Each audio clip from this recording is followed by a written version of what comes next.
La plateforme Prime Video lance sa nouvelle série fantastique, une épopée dans un univers où la magie joue un rôle essentiel.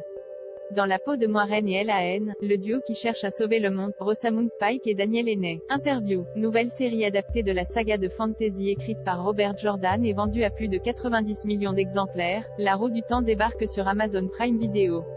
Dans un monde où des femmes membres de la communauté Aes Sedai possèdent des pouvoirs magiques, Moiraine, Rosamund Pike, assistée de Ellahen, Daniel Henney, pense avoir identifié parmi 5 jeunes villageois le dragon, un être élu qui sauvera ou détruira l'humanité.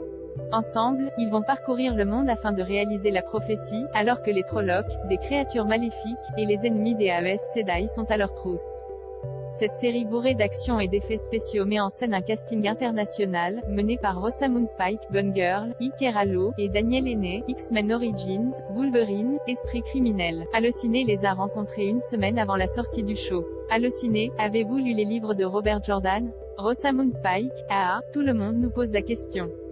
Et vous, nous n'avons pas lu les 14 tomes parce qu'il ne sert à rien de prendre trop d'avance sur l'histoire. Mais on a forcément envie d'aller creuser pour comprendre ce qui obsède les fans dans ces livres, c'est nécessaire. Daniel Henney, je suis en train de relire L'œil du monde, le premier volet, NDR, en ce moment et c'est une expérience qui n'a rien à voir avec la première lecture. Je suis en plein dedans et ça me paraît totalement différent. Je comprends pourquoi les gens les lisent plusieurs fois. Étiez-vous déjà fan d'histoires de fantasy avant de travailler sur la série? RP, pas moi, je n'étais pas du tout lectrice de fantasy. J'ai toujours préféré les livres sur de vraies personnes, de vraies situations. Je n'étais pas en recherche d'évasion. À présent, je vois les choses différemment, je me rends compte que la fantasy est simplement un vecteur pour exprimer de grandes idées et s'attaquer aux grands concepts de notre monde, en faisant un pas de côté puisque cela se passe dans un monde imaginaire.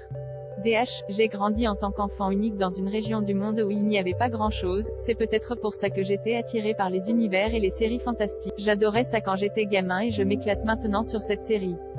Comment avez-vous fait fonctionner la relation entre vos deux personnages Moiraine et Ellahen, qui sont si peu expressifs? RP, ça, c'est parce qu'ils ont mis des mannequins à notre place, rire. Non, en fait, il y a une alchimie naturelle entre nous. C'est quelque chose qu'on ne peut pas prévoir, mais il y a une compréhension mutuelle et de l'empathie l'un pour l'autre. Ces petits détails, même microscopiques, dans la communication. Être conscient de la présence de l'autre dans l'espace et le temps. C'est très profond d'interpréter ce lien que Robert Jordan a écrit car ce n'est pas du tout quelque chose de romantique. Il y a de la loyauté, de l'affection, de l'intimité, du soutien, ils se protègent l'un l'autre, et c'est très beau. Bien sûr, ils sont très mystérieux. Ils sont tous les deux comme sur une île. Comment s'est passée la collaboration avec de jeunes acteurs inconnus, peu familiers avec des grosses productions? RP, c'est un des aspects les plus séduisants pour moi, ce casting très enthousiasmant de jeunes acteurs. Je savais qu'on les verrait grandir avec leurs personnages et c'est magnifique d'être témoin de ce moment. Vous savez, leurs vies vont peut-être changer la semaine prochaine. C'est vraiment excitant. Rosamund, vous êtes productrice du show. Étiez-vous impliquée au début du projet? RP, pas depuis le début. La genèse a pris des années après que les droits des livres ont été obtenus.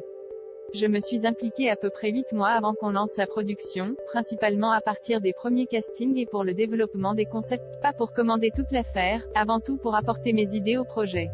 Tout au long de la première saison, les comédiens ont pu bénéficier du fait d'avoir une actrice du côté de la production, parce que cela nous a permis de nous faire entendre collectivement. En fait, Daniel, quoi portent les influences et les références asiatiques au personnage? Y avez-vous contribué? Bien heureusement, j'y ai contribué. Il n'est pas toujours garanti, quand vous démarrez un nouveau projet, que votre avis sera entendu. Ça en dit long sur les gens qui dirigent le show. Quand il a été question des costumes, l'influence coréenne était importante pour Ellahen, selon moi.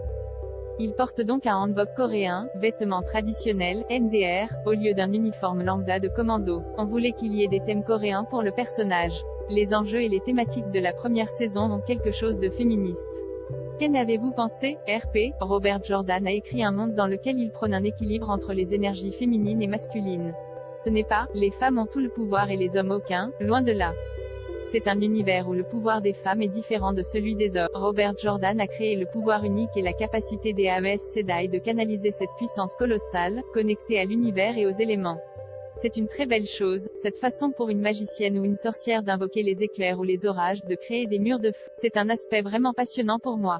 J'en parle presque d'une façon spirituelle parce que certaines de ces femmes naissent avec et si elles n'arrivent pas à s'entraîner pour le maîtriser, Robert Jordan explique que c'est comme une drogue, comme un narcotique.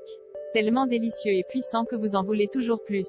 Et si vous en abusez, cela vous détruit. La roue du temps est disponible à partir du 19 novembre sur Prime Video.